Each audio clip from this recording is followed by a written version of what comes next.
passed 100,000 subscribers. I only just got the YouTube award a couple of days ago, but here it is. Proof that I've built a channel that people enjoy. Thanks a ton for all your support. As usual, I'm doing my little Q&A celebration. You ask the questions, I do my best to answer. We've got questions about the Christopher Ward 12 Loco. We've got questions about bracelets, China, and watch crime. Now, you know the drill. This is a longer video. The chapters are, the individual questions are in the description below. You can skip to the question you want. You can go back and forth as you please. I don't do a lot of B-roll for these videos. I try to keep it as simple as possible. I also try to answer as off the cuff as possible. This is very much a stream of consciousness thing, so don't expect me to get every single detail right. If I state something about a movement or a lug width or something, there's bound to be a couple of inaccuracies in here and there. It's the price you pay for a more natural conversation. My answer is what I'm thinking right now, and also there's no right or wrong. I've just got opinions like the rest of you, and it should be treated as such. Hope you enjoy. And with that, I have the questions here, and let's dive in. Your thoughts on the Christopher Ward C12 Loco. How can you explain the engineering to a layperson to get them to appreciate it? I think a lot of people totally underestimate the work that goes into this kind of watch and how much you're getting for your money. I've got this model that I've used before, and I think it's down to these 5 things that I talk about often now because I really think the model works. Is you've got craft, design and creativity. So craft is handmade, it is design and creativity, brand identity, manufacturing, so sort of the quality of this mass production of the case and bracelet and that kind of stuff, and manufacturing of the movement.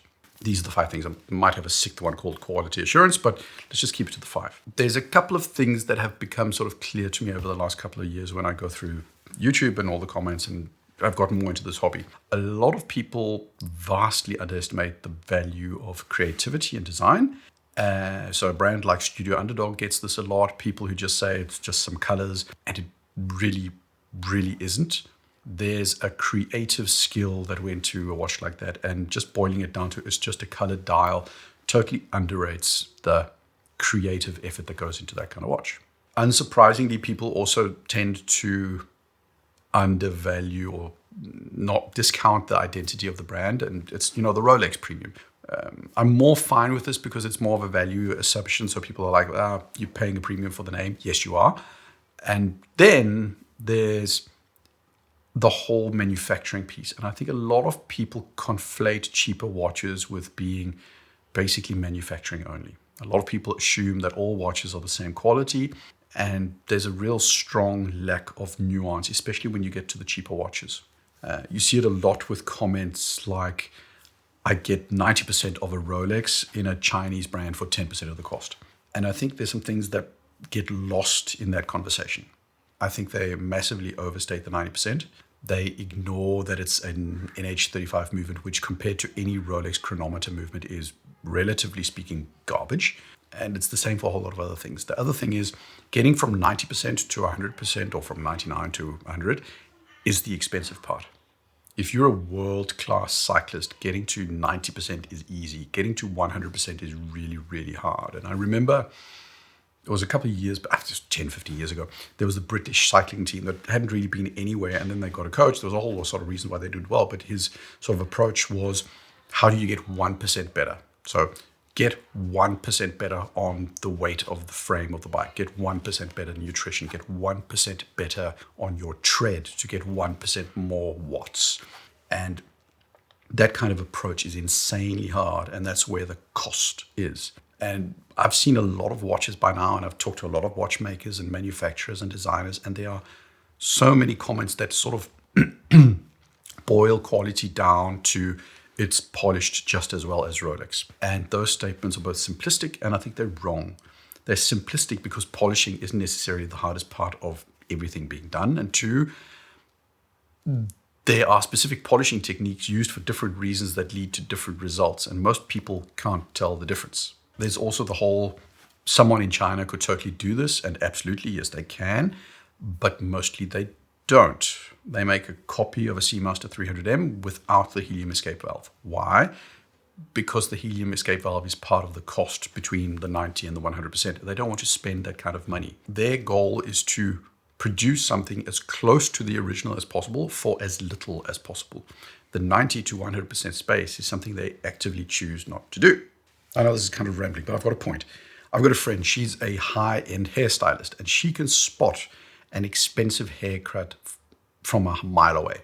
I just see hair that I don't have, but when she gets close, she points out all the places where she can see with the naked eye if the stylist who did the job had a sharp scissors or not, and she can see stuff that's above the 90%. And this is where I finally get to the Christopher Ward 12, because there's a good example of this hairstylist high-quality thing. Both the regular Christopher Ward 12 and the IWC Ingenieur, both of them have crown guards that are separate components from the case. That's not the same as the Submariner, where the case and crown guard is essentially one piece of metal. And then you're thinking like, no big deal, right? Well, it is, because try to sandpaper a door without removing the door handle and trying to get a consistent look, and you can't. Around the handle, it's not going to be a nice sanding job. And the same principle applies here, because the thing you can achieve when you take off the crown guard is you can make a consistent finish of the case from end to end.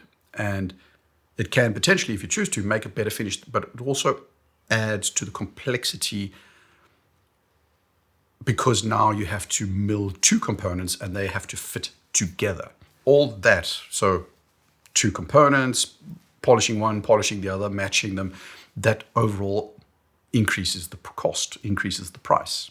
And if you compare the Christopher Ward to the Ingenieur, the Christopher Ward on the normal model has a visible attachment to the crown guard externally, but you can't see that on the IWC because that's fastened from the inside. That's a technique thing, and that technique actually has a cost and a complexity to it that also adds cost. The Loco has got a multifaceted, multi-beveled bezel. It's got an exposed movement. It's got their own movement, and it's accurate like a Kosk movement. This isn't just simple manufacturing. This is insane manufacturing for the price. I don't remember if the Loco has hand-polished facets like the 12X did. I'm assuming it does. But that's, again, something that adds a whole lot of cost and complexity to that watch. It's not just it's polished in a couple of ways.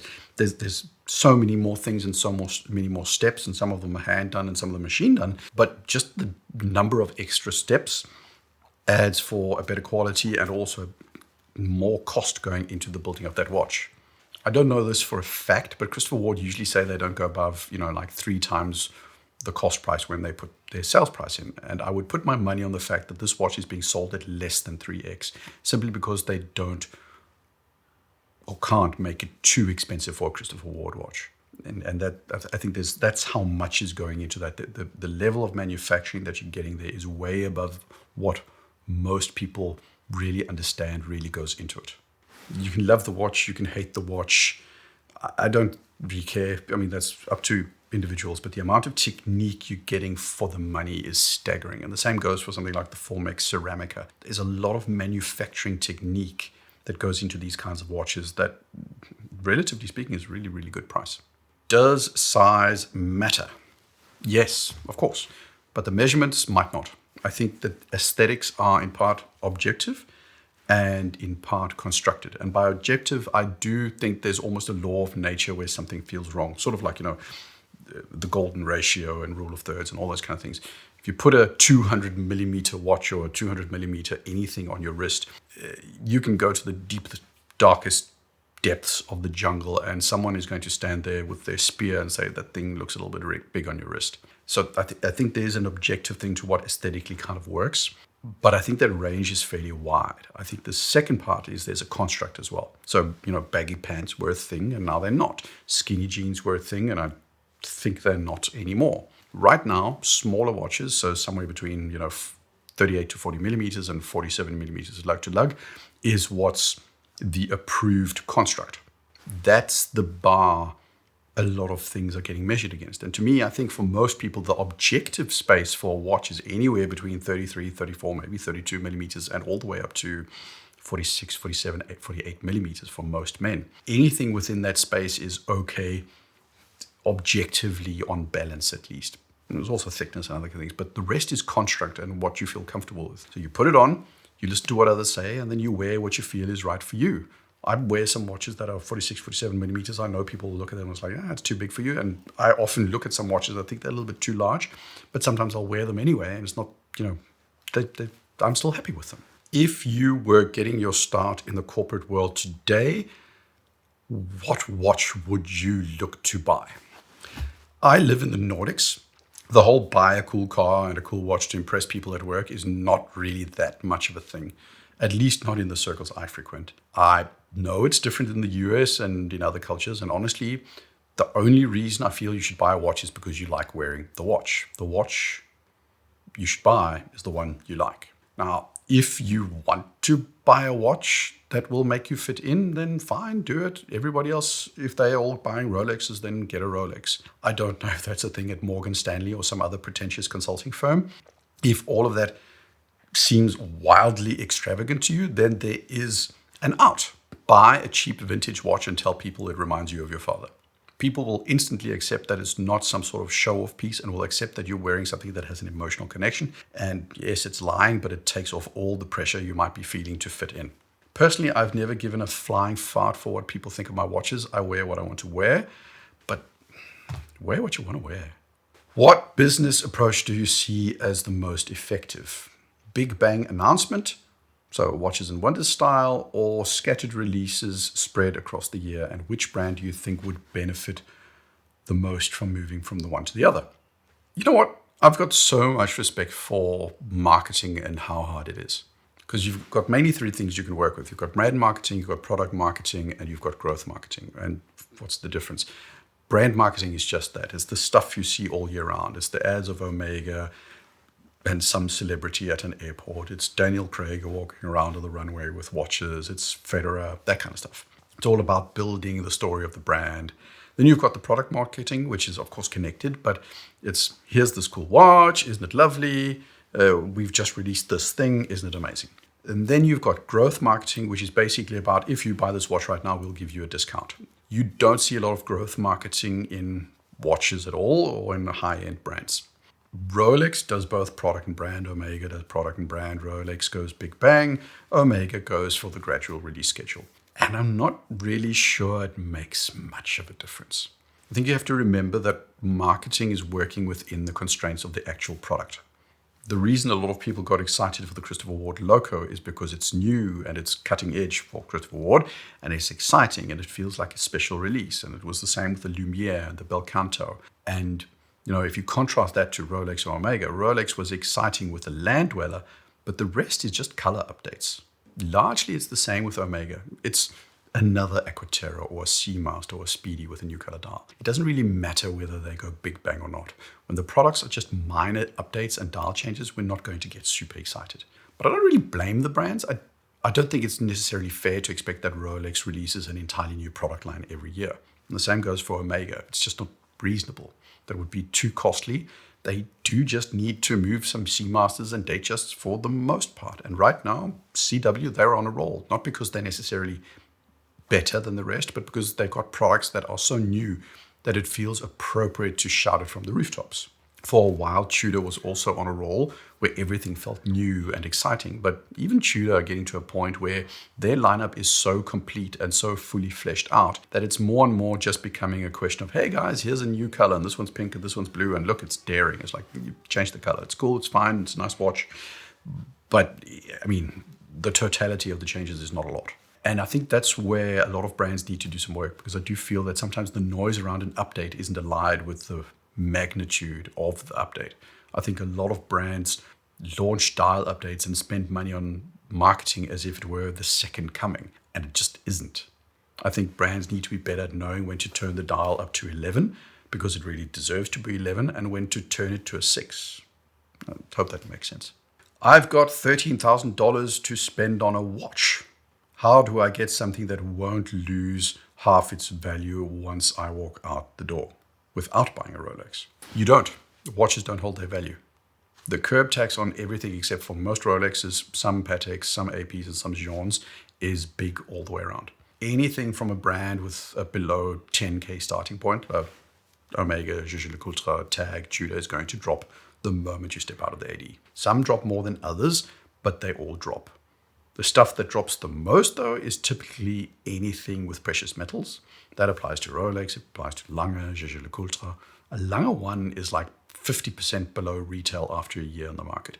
Steel is more stable, but you're still losing cash. Have you ever been hodinkeed into buying a watch? I've only ever bought one watch because of a YouTuber. I bought a Squale 1521 in blue. Mesh bracelet, fully polished case, and it was Tristano's fault. It's a good watch, TGV. I sold it and should probably have gotten a black bezel, black dial model with a more matte look. Then I probably wouldn't have sold it. But yes, if it wasn't for TGV, I probably would never have considered a Squale. What are your thoughts on the Wild One watches from Norqain? The funny thing about Norqain is that every time I see a YouTuber talk about them, I instantly assume that they're being paid. And it's not that I have any proof that that's the case, but I default to the assumption almost immediately. And I thought about why I did, and I think it's because I rarely ever see Norqain on the wrists of anybody. And also, nobody really bats an eyelid when they launch something. So there's a dissonance between the praise that they get from YouTubers and other media and just the relative non-existence of them in the landscape of people actually wearing them. I think they're solid watches. They've got a clear design language. The Freedom GMT is cool, but it's the Wild One watches that are like, their thing. I really like the Kakuna Mipaka, which I think is got like a sort of sand-colored version with a shield and spear. It's discontinued, but that's a cool watch. I think they've got two problems. The one is price. They released their skeleton Wild Ones this year, and they more or less have a reworked Selita SW200 inside. It's cost certified, I think. It's skeletonized. That drives up the price. It's got some interesting manufacturing, but objectively, it's a bit much considering that a Tudor chrono costs less. I mean, price wouldn't be a problem if the brand perception was different. I mean, Hublot, they can charge 7,000-8,000 for a watch with a Selita movement as well. But Norqain don't seem to have convinced me. I mean, they haven't convinced me that they have brand equity that's worth that kind of premium. I think the reason people shrug is because what their thing is just isn't popular right now. People want a steel bracelet. They want a sunray dial. They want an integrated bracelet. They want something more conventional, and this just isn't hitting the mark for what's selling right now. Now, it's important for me to say that it doesn't mean to say that their watches are bad. They're not. They're just nowhere near anything on trend as far as I can tell, at least. So they're nice, good watches. They just don't have the looks that you need right now. And the brand equity isn't strong enough to justify the price premium. Kind of like Bremont to a certain extent, but more interesting than Bremont by far. Why do so many people say the Speedmaster Moonwatch is so special? I love this question because I think a lot of new watch people look at the Moonwatch and think it's the blandest, dullest, most boring chronograph out there. A Daytona, if for no other reason than the Panda or reverse Panda dial, is far more striking. A Tag Heuer Skipper is much more characteristic. I get it. I was there once myself, just like a lot of people that did or do not see the appeal of the Moonwatch. But once you get into it, it's a little bit like the Coco Chanel black dress. It's being interpreted in a million ways, but at the end of the day, we're talking about a black fabric form-fitting dress with short or no sleeves that ends slightly above the knee line. The little black dress looks good and it sets the standard for a lot of designs, even though it's in its base form super, super boring. And the same goes for a Speedy. It's got an almost perfectly balanced dial. It's simple, it's legible. The subdials are just right. It's recognizable. The markers chosen are the right ones. It's a fundamentally simple design, but you just have to see millions of bad chronographs out there to know, how important it is with small details about how big the subdials need to be or whether or not they cut an hour marker here or there. All that kind of stuff can throw off the look of a watch. And the Speedmaster just gets it right. It's like a burger. It's a basic burger with meat, bun, cheese, sauce, pickles, onions, done. There are a million of them out there, but some are forgettable. And the Speedy is meat, bun, cheese, sauce, pickles, onions. It's basic, but it's all good ingredients, and that's what makes it special to a lot of people. Which brand makes the best bracelet? I think the best quick adjustment mechanism is the one you'll find on a Lange Odysseus, which is the same as the one you find on a CQ, which is the same as you find on an IWC Mark 20, because they're all from the same factory and it's the same producer of the same clasp. The best bracelet overall is, to me, probably the Royal Oak, at least when it comes to finishing and looks. The best all-round day-to-day bracelet, probably the Oyster bracelet. The best quick release is the one you'll find on a Formex, I think. Maybe also the IWC quick release. I really like you click and on off. That's super cool. The best fitting integrated bracelet, Bulgari Octofinissima. That thing really wraps. And one that really sits well on the wrist is the Rolex President. It's got the best looking clasp integration. It's super seamless and it just totally smooth on the body. It never catches hairs or anything. That's a good watch. Do you think that all new watches should have an on-the-fly adjustment? Depends on your price point, but I'd say if you're selling a sports watch that isn't integrated and is selling above 3,000, you are criminally underserving your customer if it isn't part of your value proposition. Personally, I think below 3K, there's still a lot of compromises going in depending on the price point you want to hit. You have to compromise somewhere, and maybe it's the movement, maybe it's the depth rating, maybe it's the AR coating, or maybe it's the on-the-fly quick release. I'm not going to hold it against a brand necessarily under 3K that they don't do it. Over 3, they definitely should. Above 1K, you have to have something other than a stamped clasp. It needs to be milled. Otherwise, it's uncompetitive.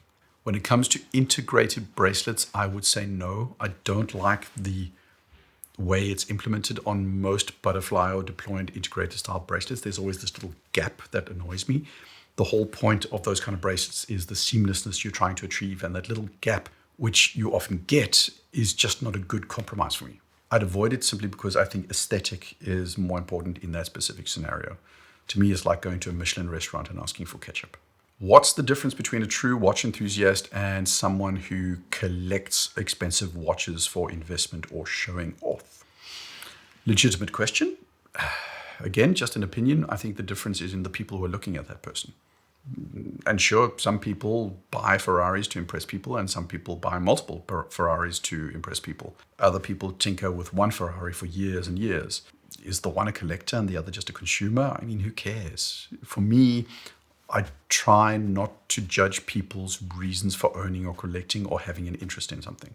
I've never gone down the road myself of vintage watches, and I'm sure there's at least one person out there in the world of 8 billion people that thinks, well, then he's not a real enthusiast. I can't recite every reference number of Rolex watches, and I'm also not super sharp on the difference between one escapement and some other escapement. And again, there's going to be somebody out there that thinks, well, then you're not a real enthusiast. I dislike when people try to gatekeep. I dislike when people try to put you down or elevate themselves for any reason. And I'm not going to test people's knowledge before I approve of them as real watch collectors. Myself, even I play dumb sometimes when I feel people are testing me on my knowledge. I mean, sometimes I am dumb because I don't know everything, not even close to I know everything, it's not even close. But, sometimes you're at a watch meet and there's this guy throwing out names and techniques and testing you to see if you live up to their standard of knowledge. And I disengage from those competitions. I have my way of enjoying my hobby and it's mine. You have yours. End of. Why are there not more hand-wound movements on the market? Good question. Because I think a vast majority of watch buyers want convenience. An automatic movement requires more or less zero effort on the part of the watch user. The average watch buyer, who is not an enthusiast, has one watch. They likely wear it Monday to Friday, and then it's in a key basket or lying in a drawer over the weekend. That's why we have power reserve approaching 80 hours. It's because you can wear it until Friday night, then you can take it off Monday morning, it's still working. It's waterproof, not because you're going to go diving, but because you might swim in a pool and you might shower with it on and you might wash the dishes with it. Manual wind is cool for people that care, but I think for the average watch consumer, it's a little bit off-putting because it's not convenient, it's not simple, it's not easy. How does the new Breitling B31 release conform to your Breitling private equity narrative posted last year? Breitling has been in the hands of private equity for a while now. They were first acquired by CVC in 2017. In 2021, I think it's called Partners Group, they took over 25% of the stake. And in 2022, they took over more than 50%. And this is important because of a couple of things that are almost laws of nature. Most private equity firms would like to sell their assets after 4 years. If they hold on to them for 7 or more years, it usually means they're having trouble finding a seller. Even an IPO needs to happen within that 7-year time frame. The fact that Partners Group took over a stake from CVC at least leads me to believe that the loans that CVC had were up for renegotiation, and to get out of an over-leveraged situation, they needed to hand it off to another private equity firm. The first IPO was probably screwed over by COVID or something, I don't know. And right now we have a perfect storm of a lot of private equity having a lot of junk on their balance sheets that they can't get rid of, and a stock market that in no way is conducive to an IPO. That's sort of the business picture I would assume is in the background. Now, Breitling's acquisition of the first Universal Genève and now Gallet is textbook private equity. Private equity is basically only interested in handing off the company to someone else. You do that by getting a better price, and you get a better price in 2 ways. You cut the company to the bone, or you bolt on assets to make the company look like it's worth more. That's the 2 things you do. I think Kern and company have been building something that looks really solid. Good-looking consumer luxury watches, decent movements. The new Top Time, I think, is aimed a little bit more towards enthusiasts than the Super Oceans and Chronomats, but the bread and butter of Breitling, I think, is still those luxury consumer offerings. The B31, from what I understand, is developed together with Sinn AMT division. So it's not in-house, but it's, I think the pretentious Swiss term is manufacture. It's exclusive to Breitling, but it's actually still not complicating their business model too much, because they're not building an in-house full manufacturer. It's coming from another factory. The thing I think people get wrong about private equity is that everything kind of turns into a turd sandwich. I've got no doubt that buying Genève and Gallet and building a Top Time serves the purpose of strengthening the valuation of Breitling. But underlying that, they are trying to build something appealing for customers. They're not just half-assing it. Do I see them doing a truly in-house movement for Universal Genève? Still, no. But contracting AMT to do something special or spectacular, maybe, or see if Gérard Perregaux have a movement they can use. I can still see that happening. The new Top Time is cool, though. Does watch theft and crime in any way influence your purchasing and wearing decisions? Buying, no. Wearing, yes. I live in one of the safest countries in the world, but even here, watch theft does happen. I have all my watches in a vault, not in my house. I never have more than 1 or 2 watches in my house, and I take no chances in that regard. When I'm out, I'm not going to wear a full gold watch on a short sleeve shirt kind of thing. I don't go out and party anymore that much, but if I would or did, I'm not wearing something super expensive. Walking around town, though, with a long sleeve on, I don't really feel unsafe. The story is different when I travel. It'll depend on the country, but as a general rule, I'm not taking something too flashy, too expensive, or too recognizable with me. It's a shame, but it's common sense. In your opinion, what has better value? A top-of-the-line watch from a mid-tier brand or a lower-end watch from a high-end brand? How do you define value? Value typically follows the brand regardless of where the watch is in its lineup. An entry Oyster Perpetual holds its monetary value more or less as well as a mid-range Submariner. An Aquaterra drops in price as quickly as a Speedy or a Seamaster 300M, give or take at least. Omega puts the same work into their entry watches as they do in their mid and upper tier watches. An Aquaterra isn't finished worse than a titanium Aquaterra World Timer. What's different is you get more features. You get more complicated movement, you get a laser ablated World Timer dial, but the core finishing is essentially pretty much the same. So I don't necessarily think, with all that in mind, that the best Longines or Tudor is better value than the worst or cheapest or lowest end Omega. Where I think you sometimes do get way more value is not in the core lineup of most brands. It's in their experiments where they either try to punch above their weight or try to appeal to a different type of customer. Nomos punch way above their weight class with a watch like the Nomos Club World Timer or the Weltzeit. They're not quite real World Timers, but close enough. Christopher Ward's special editions of the 12 and the Locos and the X's are giving you a ton more watch for your money than you usually get from CW. Formex has a Ceramica watch, which is an unbelievable amount of watch for $6,000. The only reason I'm mentioning it is because I did a review and it's kind of top of mind. but you're getting a fully ceramic case at this price. It's finished like a Girard-Perregaux. These are all watches that are made to impress customers with their skill. And those kind of watches sometimes represent a lot of value for money at purchase. They're still going to drop in price once you've bought them, but at MSRP, you get a lot for your money for that brand because they're trying to really impress you, and they're usually depressing the price a little to not make you feel like it's too expensive for the value of their brand. I mean, think of any brand, Christopher Ward, top of mind. The current average price point of a brand is kind of an anchor for pricing. Say Christopher Ward, and you think, I don't know, maybe you'll think $2,000 or something. That's a reasonable anchor for Christopher Ward.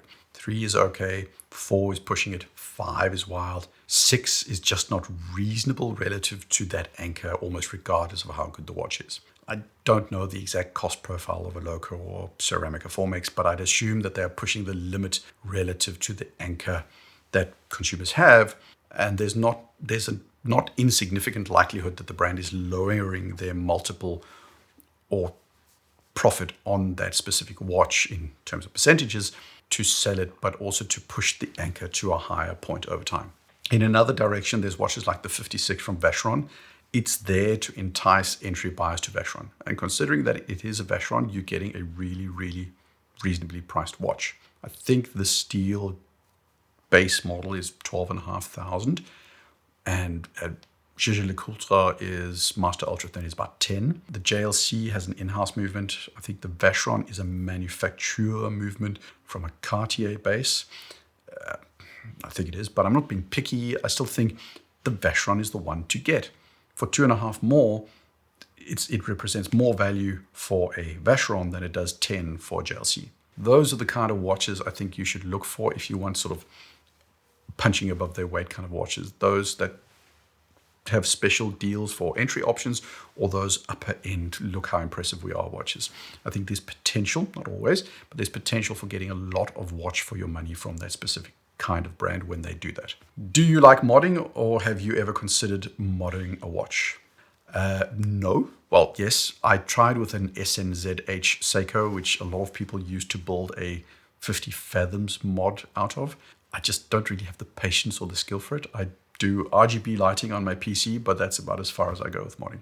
Why are modern mechanical chronographs so big and so thick?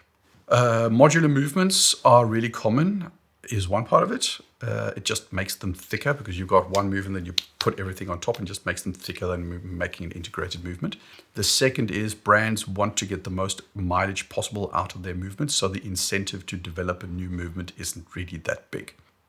It's not a chronograph, but to me, the Omega Metas movements feel like they are a little bit long in the tooth by now, especially in terms of thickness. But I think the cost associated with making a much thinner design isn't high on Omega's priorities.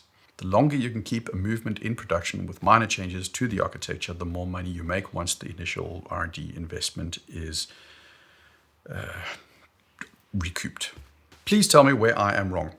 I bought my Rolex to message status, power, and wealth. It is jewelry, not a timepiece. Rolex is also the only brand that understands that. No one under 50 even knows why watches were made. Watchmakers don't see this will have no future.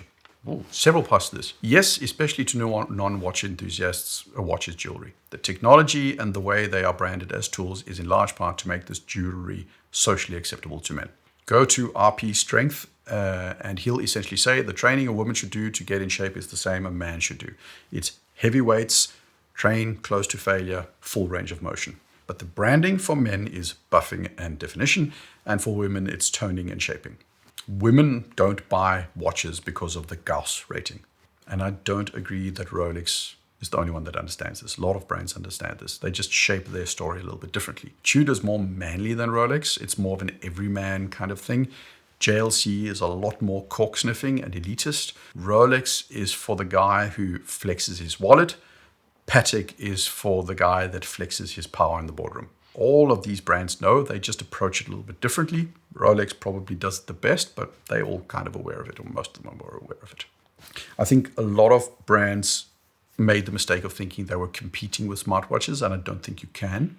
What you can do is convince customers that smartwatches and real watches can be complementary. I've got a Garmin watch, I've got an Apple Watch, and I've got all my real watches. I wear my Garmin when I run or do any physical activity, except when I'm at the gym, because at the gym I use the Apple Watch because then I can control my audio and don't have to have my phone with me. My watches are in use everywhere else for aesthetic purposes. Young people aren't as hooked on watches, but that's only because brands have been bad at speaking to them. Tag, Swatch did a good job with their Moon Swatches and Formula Ones, and I'm sure a lot of Nomos Club buyers lean younger than Aquaterra buyers. Despite having a good corporate job, well paid, and living in pretty much tax-free country, being a family man brings quite a lot of guilt whenever I consider spending on a nice timepiece. You are in a similar position, and you bought some fantastic watches which came at a price. How do you cope with that sense of guilt if you feel it at all? Okay, so, I definitely don't live in a tax-free country, quite the opposite, but I've got no guilt. I have a good life. My watches are not at the expense of food on the table or a roof over my family's head. I have enough for retirement eventually. I spend some of my money on myself, and I see no reason to feel guilty. One question: what would you pick between the IWC Mark 20 and the new Breitling Top Time B31? Still the Mark 20 for me, but the Top Time B31 is really good looking. It's probably the most enthusiast-focused Breitling for a very long time.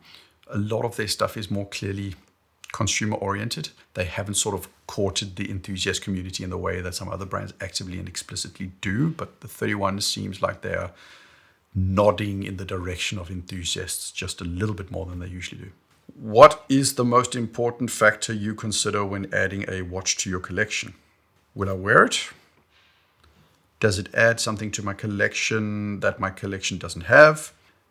And if it does not add something, then what does it replace? And is it better, nicer, or superior to whatever I have already in some way? Those are the 3 questions. Do you think some top 10 brands can be successful without huge marketing investments? No. You can't sell stuff today if you don't market your brand and your watches. But it's far from an exact science. There's still an element of throwing things at the wall and seeing what sticks. It's also incredibly uncreative. There's almost like a watch formula for marketing, which is get a famous person, sponsor some sort of high-tech sport, and then put your ads in an airport or on the t-shirt of a football team.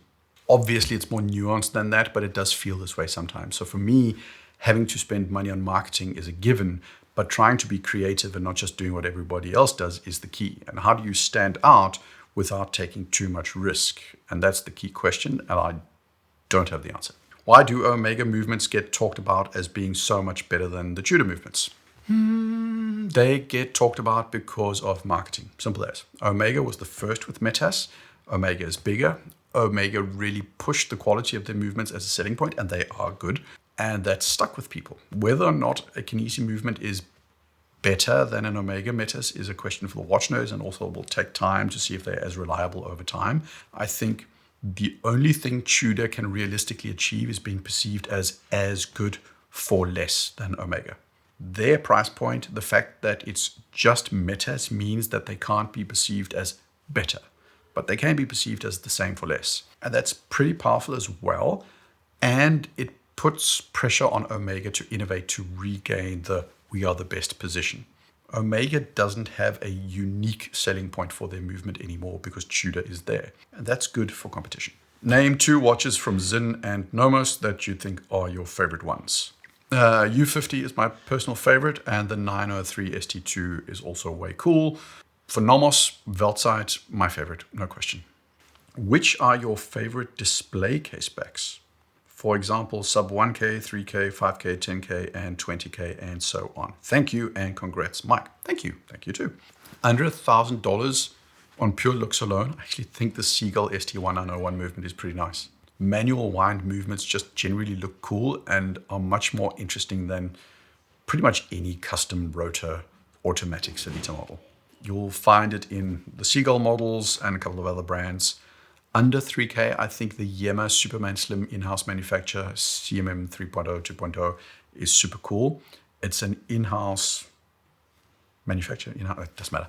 It's all black DLC coated, which is ridiculously cool. It's got a micro rotor. It just looks different, looks special. It looks really balanced. It's a super cool watch.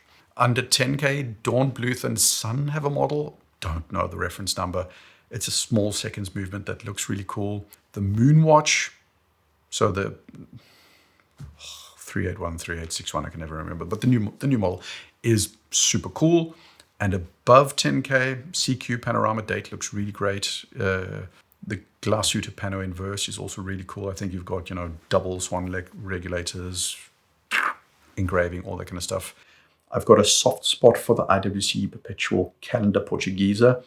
The thing that really impresses me the most is actually the size, because you've got a case back which goes completely edge to edge. So it's a really big case back. You don't have like the metal around and this little glass in the middle where you see a teeny tiny rotor. There's a big old movement. It doesn't have the refinement of a Lange, but the way they display it really does wonders. In the really high end, I'm partial to Lange.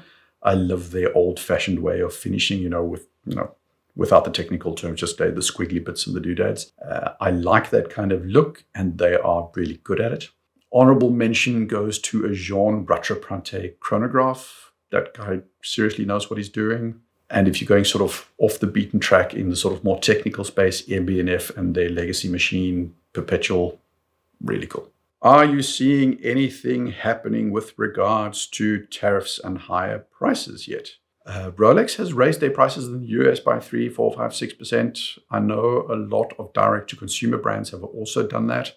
Because of this whole 90 days pause and the nonsense about permanent, not permanent negotiation and not a negotiation, a lot of brands have acted as I expected, with a wait-and-see kind of attitude. But a few have raised prices, and I think more will. I'm actually pretty certain of it. Great content, Mike. Thank you. Thanks again. Is there an objective reason we consumers should pay a premium for in-house manufacturing? I've got a ton of videos that touch on this in different ways. This one, I'll put a link to one that I think is worth watching. There's also a Switzerland v China one that I suggest you watch. I'll try it in a brief way of answering it in a different way, and I'm going to talk about pastries. You can likely go down to your local supermarket and get a decent pastry for a not exorbitant amount of money. Or you can go to a big city and stand in line at some artsy-fartsy artisanal bakery that charges $50 for a single pastry. Now, why is that artisanal pastry so much more expensive? Part of it is because of the location of the bakery, which is in an expensive part and super trendy part of the town. Part of it is that the store looks sexy and the decor is high quality and expensive. There's a whole feel to it. But they also use real butter. They don't use palm oil. They don't rapid raise the dough. They do a slow, time-consuming cold ferment, or whatever you call it. They use a better quality of cream. The baker is probably a more skilled chef, so the pure end result looks nicer. It smells better. It tastes better. But you're also paying a little premium because the chef has a Michelin star at his main restaurant, so he can charge a bit more for his brand. If people found out that the artisanal bakery was just easy baking everything off-prem and then shipping it to the store, then people would likely be ignored. Handmade costs more. In-house, to the extent that it means handmade and high quality, is totally objectively worth it. The problem with in-house is that it's not a meaningful term in and of itself. In-house could mean Chinese sweatshop with slave labor.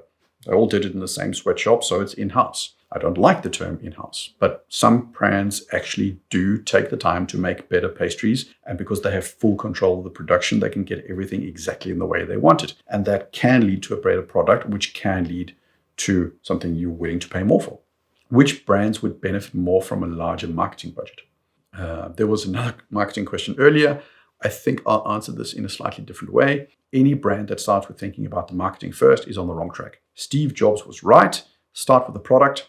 The reason I've started to pay attention to Tag is not because of their F1 sponsorship. It's because they released the Octavias and the Glassbox, and to some extent the new F1s. They made nice products. That's why I paid attention. I don't pay as much attention to Jaeger-LeCoultre because they are often a little bit dull. Breguet don't necessarily need more marketing. They need a more compelling product. What are your views as regards to anti-competitive behavior by watchmakers? I'm thinking, for example, about the 91 million euro fine that Rolex received in France, something that received very little attention but plays into concerns about brands artificially restricting supply. Just to be balanced, Swatch Group, has also had several run-ins with competition authorities over the supply of calibers, etc. For those of you that don't know. This Rolex thing is back to a case from France in late 2023, early 2024.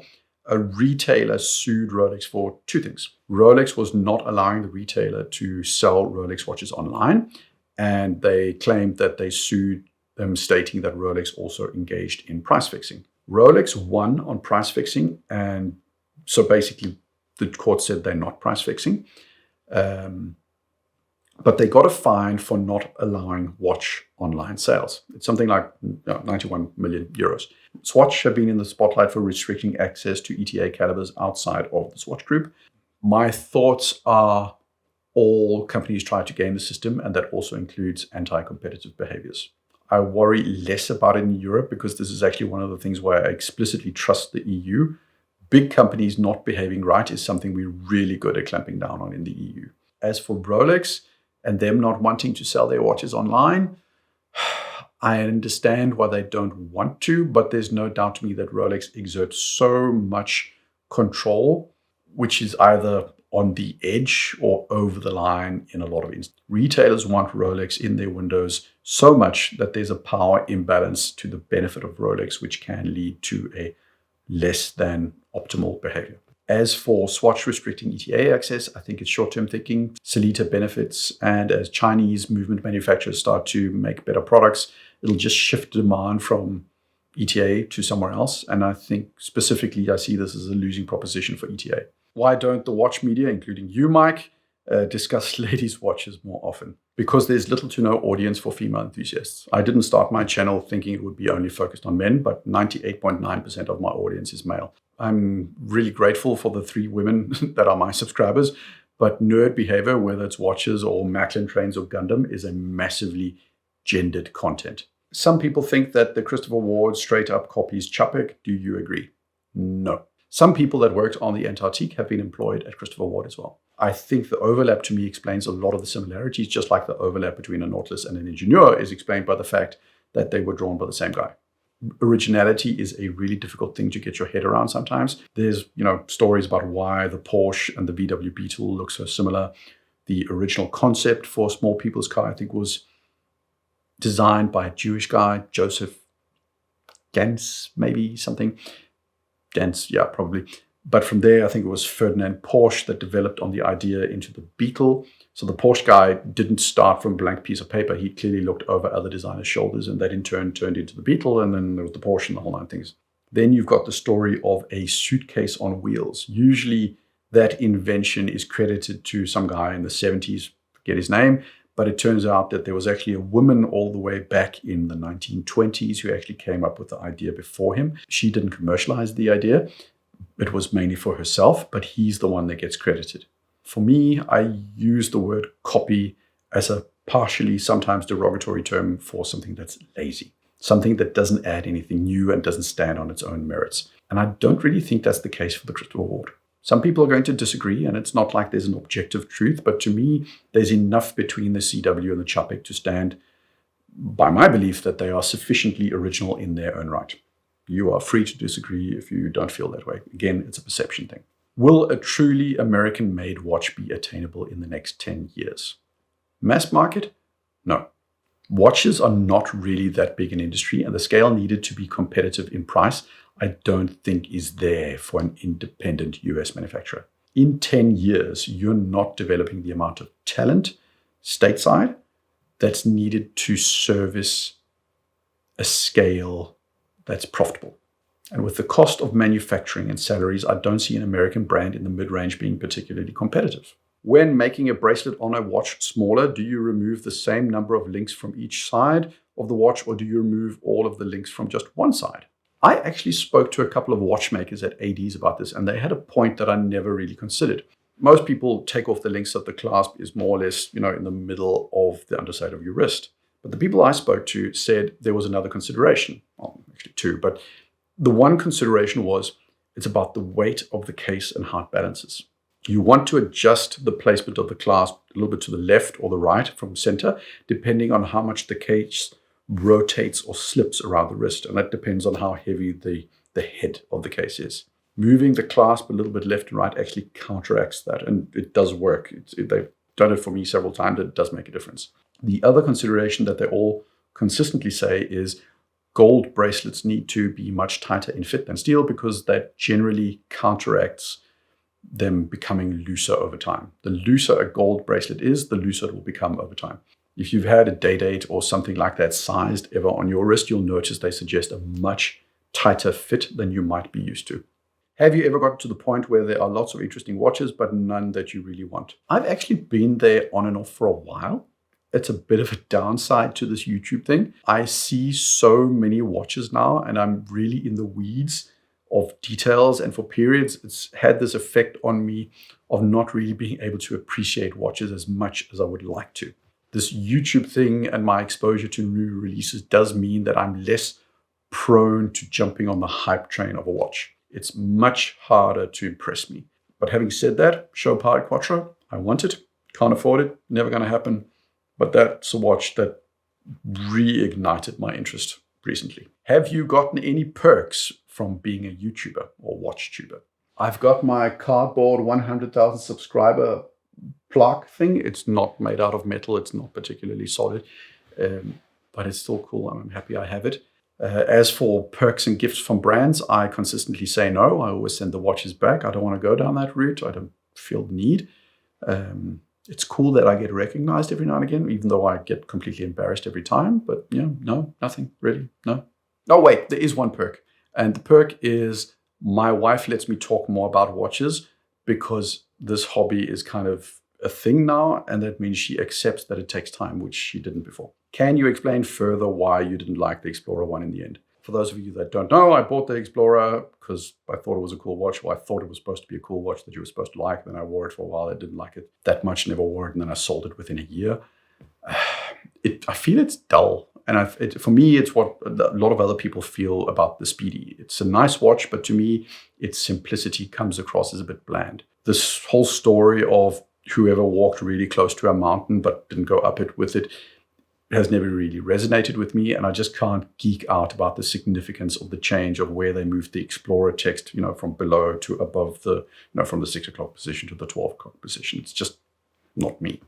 As always, I hope you enjoyed the video. I'm spent now. Share your thoughts in the comments. Have a fabulous day. Thanks for all the support. Like, subscribe. Cheers.